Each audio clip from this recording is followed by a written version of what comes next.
আমার পিছনে দেখতে পাচ্ছেন সারি সারি নারকেল গাছ।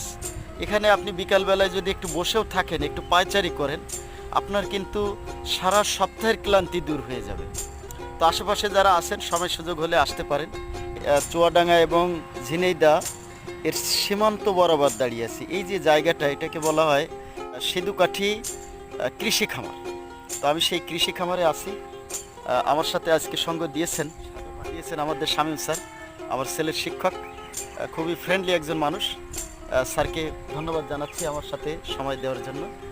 আপনাকে অসংখ্য ধন্যবাদ সময় দেওয়ার জন্য। জাজাকাল্লাহ খাইরান, জাজাকাল্লাহ খাইরান।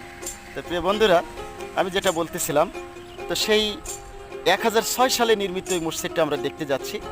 চুয়াডাঙ্গা জেলার আলমডাঙ্গা উপজেলার খুবই ঐতিহ্যবাহী একটা প্রত্নতাত্ত্বিক নিদর্শন।